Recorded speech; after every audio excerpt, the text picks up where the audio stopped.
Hi friends, good morning. Vigneshwar ground director பேசுகிறேன். Friends, நான் இப்போ வந்து பார்த்தீங்கன்னா ரீசெண்டாக வந்து க்ரௌண்ட் டேரக்டர் வந்து குவாலிஃபை பண்ணியிருக்கேன். ரொம்ப ரொம்ப ஹாப்பியாக இருக்குது, ரொம்ப ரொம்ப சந்தோஷமாக இருக்குது. இந்த டேரக்ட் செல்லிங் பிஸ்னஸில் ஒரு நம்பர் ஒன் கம்பெனியில், ஸோ இந்தியாவிலே ஒரு நல்ல ஒரு கம்பெனியில் நம்பர் ஒன் டீட்டெயில் இந்தியாவில் வந்து கிரேட் ஒன் இருக்கிற ஒரு கம்பெனியில் ப்ளஸ் வந்து பார்த்தீங்கன்னா Indian direct selling trusted brand கம்பெனியில் வந்து நான் இந்த ஒரு சாதனை பண்ணிக்கிறது எனக்கு ரொம்ப ரொம்ப வந்து சந்தோஷமாக இருக்குது. அது மட்டும் இல்லாமல் வந்து பார்த்தீங்க அப்படின்னா இந்த சரவணம் ப்ரோ டீமில் நான் வந்து சக்ஸஸ் பண்ணிது, அதுவும் எனக்கு இன்னும் வந்து பெரிய லெவல் ப்ளஸ்ஸாக வந்து இருக்குது. ஸோ என்னோட அப்ளைன்ஸுக்கு நான் வந்து தேங்க்ஸ் சொல்லிக்கிறேன். சரவணன் ப்ரோ அண்ட் கிரீஷ் ப்ரோக்கு தேங்க்ஸ் சொல்லிக்கிறேன். நான் இதுக்கு முன்னாடி வந்து பார்த்தீங்க அப்படின்னா, ஆ சாதாரண ஒரு ரோட்ல வந்து சிம் கார்டு தான் வந்து பார்த்தீங்கன்னா சேல் பண்ணிட்டேன். ரோட்ல வந்து சிம் கார்டு தான் வந்து சேல் பண்ற ஒர்க் நான் டிப்ளமோ ட்ரிபிள் வந்து முடிச்சுட்டு, அதுக்கு மேல நான் வந்து ஏதாவது நம்ம பிசினஸ் பண்ணணும். அப்பதான் வாழ்க்கையில முன்னேறணும். படிச்சுட்டே இருந்தா வருஷம் தான் வீணாகுமே தவிர, அந்த டைம்ல ஒரு பிசினஸ்ல நம்ம நேரத்த இன்வெஸ்ட் பண்ணா கூட நம்ம வாழ்க்கையில முன்னேறி இருக்க முடியும். அப்படின்னு சொல்லிட்டு நான் எஜுகேஷன் வந்து மேல் எஜுகேஷன் வந்து நான் பிஇ வந்து படிக்கலான்னு போய் நான் அப்ளைலாம் பண்ணிட்டேன். ஸோ காலேஜ் வரையும் போய் இதெல்லாம் சர்டிஃபிகேட்லாம் குடுத்துட்டு, ஆனா வந்து திருப்பி நான் பேக் வந்துட்டேன். போய் ஜாயின் பண்ணவே இல்ல. அப்பதான் இந்த வாய்ப்பு எனக்கு வந்து கிடைச்சது. அந்த சிம் கார்ட் சேல்ஸ் பண்ணிட்டு இந்த வாய்ப்ப நான் வந்து வெஸ்டேஜ் பிசினஸ் வந்து பார்ட் டைமா ஒரு ரூ. 4000 வந்தா போதும், மளிகை சாமான் வாங்கி ஃபேமிலிய வந்து ரன் பண்ணலாம் அப்படின்னு சொல்லிட்டு, அதுக்காச்சும் நமக்கு யூஸ்ஃபுல்லா இருக்கும்னு சொல்லிட்டு நான் அந்த பிசினஸ் வந்து எடுத்து பண்ண ஆரம்பிச்சேன். அப்படியே படிப்படியா எடுத்து பண்ணி ஒரு 4வது மாசம் நான் பிரான்ச் குவாலிஃபை பண்ணி, ஸோ அந்த பிசினஸ்ல வந்து இன்கம் எடுத்து அப்படியே சில்வர், கோல்டு அப்படியே வரப்போ நான் வந்து ஒரு நியர்பை ஒரு ரூ. 50,000 இன்கம் வரப்போ நான் வேலைய நான் விட்டுட்டேன். வெஸ்டேஜ் பிசினஸ் அந்த இன்கம் வரப்போகுதுன்னு தெரிஞ்சோனே நான் வந்து பண்ற ஒர்க்க நான் வந்து விட்டுட்டேன். சிம் கார்ட்ல ஒர்க் பண்ணிட்டு இருந்தேன். அதுக்கப்புறம் ஃப்ளெக்ஸ்ட்ரானிக்ஸ் என்ற கம்பெனிக்கு போய் ஒர்க் பண்ணேன். அங்கேயும் ஒரு டெஸ்டட் குவாலிட்டி இன்ஜினியரா வந்து பார்த்தீங்கன்னா ஒர்க் பண்ணிட்டு இருந்தேன். அங்க ஒரு 10 டூ 10,000 வந்து இன்கம் எடுத்திருந்தேன். ஆனா இந்த சிம் கார்ட் சேல்ஸ்ல ஒரு 7,000 5,000 அவ்வளோதான் வந்து வருமானமே வரும் ஜியோல. அப்புறம் வந்து பார்த்தீங்கன்னா, இந்த பிசினஸ நான் வந்து கிடைக்கிற நேரத்தெல்லாம் வந்து பார்த்தீங்கன்னா, பயன்படாச்சு. நேரத்த நான் வந்து இதில முதலீடு பண்ண ஆரம்பிச்சேன். நேரத்த வந்து நான் இதில இன்வெஸ்ட் பண்ண ஆரம்பிச்சேன். என்னோட நேரத்த நான் குடுத்தது மூலியமா, இன்னைக்கு நான் வெஸ்டேஜ்ல கிரவுண்ட் டேட்டா லெவல்ல இருக்கேன். சரிங்களா? வித்தின் வந்து பார்த்தீங்கன்னா, ஒரு 3 இயர்ஸ் கூட நான் வந்து பிசினஸ் ஜாயின் பண்ணி கம்ப்ளீட் ஆகல.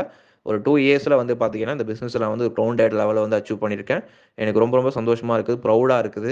ஏன் அப்டின்னா, ஒரு எல்லாரோட கனவு வந்து பார்த்தீங்கன்னா, பிசினஸ் ஜாயின் பண்றவங்களோட கனவு கிரவுண்ட் டேட்டர சாதிக்கணும். கிரவுண்ட் டேட்டர நான் வந்து அச்சீவ்மென்ட் பண்ணணும். Ground theatre 1,00,000 1 year ground theatre அப்டின்ற ஒரு மந்திரம் தான். தாரக மந்திரத்தில தான் வந்து ஜாயின் பண்ணுவாங்க. ஸோ அந்த லெவல்ல நான் இன்னைக்கு வந்து ரீச் பண்ணியிருக்கேன். ஸோ டைமண்ட்ல இருக்கப்ப நான் 1,00,000 வந்து கிராஸ் பண்ணிட்டேன். பட் இருந்தாலும் இந்த கிரவுண்ட் டேட்டர் லெவல அச்சீவ்மென்ட் பண்ணி 1,00,000 இன்கமே நான் வந்து ரெகுலரா இதுக்கப்புறம் எடுக்க போறேன்.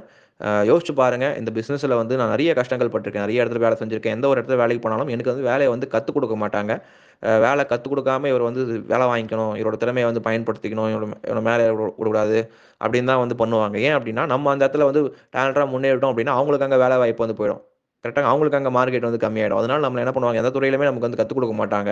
ஸோ கடைசி வரைக்கும் ஒரு எம்ப்ளாயியாவே வச்சுக்கணும். எதுவுமே தெரியாம வச்சுக்கணும் அப்படின்னு தான் பார்ப்பாங்க. ஏன்னா, அப்பதான் அவங்க கிட்ட நான் சம்பளம் வந்து கம்மியா வாங்கிட்டு நம்ம வேலை செய்வோம். ஸோ அதனால எல்லாமே தெரிஞ்சிறக்கூடாது அப்படின்னு சொல்லிட்டு மேல இருக்கிற மெம்பர்ஸ் வந்து நினைப்பாங்க. ஆனா இந்த டான்ஸ் செல்லிங் பிசினஸ்ல ஒரு லீடர் வந்து பார்த்தீங்கன்னா, தனக்கு கீழ டவுன்லைனுக்கு வந்து பார்த்தீங்க அப்படின்னா, சொல்லிக் குடுத்து அவங்கள ஜெயிக்க வச்சு அவரும் ஜெயிக்கிறார். ஸோ ஒரு புனிதமான ஒரு இண்டஸ்ட்ரி தான் இந்த டான்ஸ் செல்லிங் பிசினஸ் அப்படின்னு எனக்கு புரிஞ்சுது.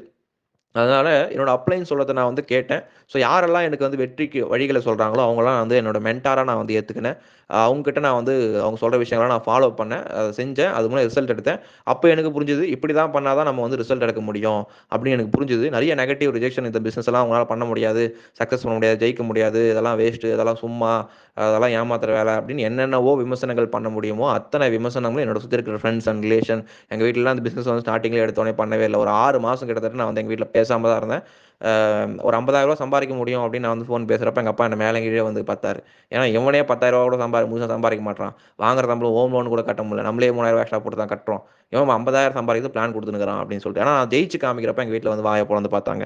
ஏன் அப்படின்னா, எந்த ஒரு விஷயமும் நம்ம வந்து வாயில வந்து உருட்டின்னு இருந்தா யாருமே நம்ப மாட்டாங்க.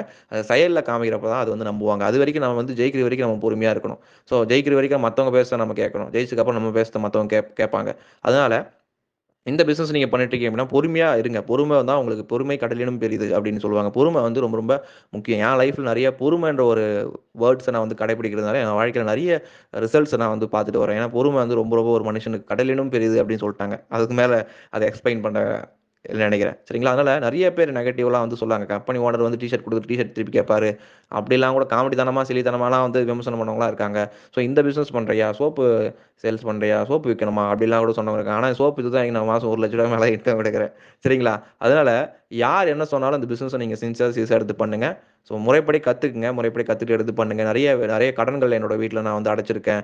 ஸோ நெறைய வந்து அ என்னோட கோல்ட்லாம் வந்து அடமானத்துல இருந்துச்சு. என்னோட அம்மா நகைலாம் அதெல்லாம் நான் மீட்டுருக்கேன். ஸோ இன்னைக்கு வந்து எனக்கு என்கிட்ட கார்ல டூ வீலர் லைசென்ஸ் கூட என்கிட்ட இல்ல. ஸோ டூ வீலர் லைசென்ஸ் கூட என்கிட்ட சுத்தமா கிடையாது. ஆனா இன்னைக்கு எனக்கு கார் எடுக்கிறதுக்கு கார் ஃபண்ட் வந்திருக்குது. அதாவது சிரிப்பா இல்ல. நெனச்சா கரெக்ட்டா என்கிட்ட பாஸ்போர்ட்டே இல்லாம நான் வந்து டிராவல் ஃபண்ட் எடுத்து வந்தேன். அதுக்கப்புறம் தான் நான் தாய்லாந்து ட்ரிப் குவாலிஃபை பண்ணி, இப்போ ஃபாரின் ட்ரிப்பும் நான் வந்து போயிட்டு வந்தேன். நீங்கலாம் வெளிநாடு போறோம்னா எல்லாம் சிரிச்சாங்க. வெளிநாடு எங்க போறான் சும்மா வந்து வெளிநாடு போறவனா உருட்டின்னு இருக்கிறான் அப்படின்னு சொல்லிட்டு. ஆனா நான் ஃபாரினே ட்ரிப் போயிட்டு வந்து இப்பதான் ஒரு 1 ஆர் 2 மந்த் வந்து ஆக போகுதுன்னு நெனைக்கிறேன். ஆமா ஃபாரின் தாய்லாந்து போயிட்டு வந்து. சரிங்களா? இப்போ அடுத்த ட்ரிப்புக்கு நான் வந்து வியட்நாம் ட்ரிப்புக்கு வந்து பிப்ரவரி மாசத்துக்கு நான் வந்து ரெடி ஆயிட்டு இருக்கேன். ஏன் அப்படின்னா, சொல்றவங்க சொல்லினே தான் இருப்பாங்க. அவங்க எப்பவுமே அங்க தான் இருப்பாங்க. நீங்க தொடர்ந்து முன்னேறிட்டே இருங்க. கண்டிப்பா உங்க துறையில வந்து ஜெயிக்க முடியும். நம்பிக்கை ரொம்ப ரொம்ப முக்கியம். இந்த பிசினஸ்ல நம்ம ஜெயிக்கிறதுக்கு. பொறுமை ரொம்ப ரொம்ப அவசியம். தொடர்ந்து இந்த பிசினஸ வந்து கன்சிஸ்டன்ஸா வந்து எடுத்து பண்ணுங்க. உங்க மேல இருக்க அப்ளைன்னு சொல்றத வந்து கேளுங்க. கண்டிப்பா நீங்க வந்து ஜெயிப்பீங்க. ஏன்னா, அந்த துறையில வந்து யாருமே நமக்கு வந்து துரோகம் நினைக்க மாட்டாங்க. எல்லாருமே நமக்கு சப்போர்ட் பண்ணுவாங்க. ஸோ என்னோட அதுக்கப்புறம் தான் ஒரு 6 மாசத்துக்கு அப்புறம் இந்த பிசினஸ்ல இன்கம் எடுத்ததுக்கப்புறம் தான் என்னோட வீட்லயும் சப்போர்ட் பண்ண ஆரம்பிச்சாங்க எனக்கு. அதுக்கப்புறம் இந்த பிசினஸ் நான் இன்னும் வேகமா ஃபுல் டைமா வந்து எடுத்து பண்ண ஆரம்பிச்சேன். ஸோ வீட்ல இருந்தே இன்னைக்கு நான் ரொம்ப ரொம்ப ஹேப்பியா வந்து பண்ணிட்டு இருக்கேன். நான் 10வது படிக்கிறப்போ நான் வேலைக்கு போக ஆரம்பிச்சேன். ஸோ காலேஜ் ஸ்கூல் முடிச்சுட்டு வந்து பார்ட் டைமா அப்படி இப்படின்னு நான் வேலைக்கு போக ஆரம்பிச்சேன்.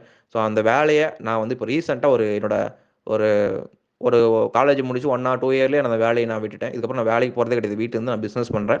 ஸோ தொழிலாளியிலிருந்து முதலாளி ஆகுறதுக்கான வாய்ப்பு எங்க கிடைக்கும் அப்படின்னா, அந்த டாட் செல்லிங் பிசினஸ்ல தான் கிடைக்கும். அதனால இந்த பிசினஸ் வந்து எடுத்து பண்ணுங்க. உங்க வாழ்க்கைய மாத்துங்கன்னு சொல்லி முடிச்சுக்கிறேன். Thank you so much. Wish you well. Thank you my lifelines and uplines and my parents and God எல்லாருக்குமே நான் வந்து ரொம்ப ரொம்ப நன்றி வந்து தெரிவிச்சுக்கிறேன். ஆல் சப்போர்ட்ஸ் அண்ட் ஃபிரெண்ட்ஸ் எல்லாருக்குமே நான் தேங்க் பண்ணிக்கிறேன். Thank you so much. Wish you well.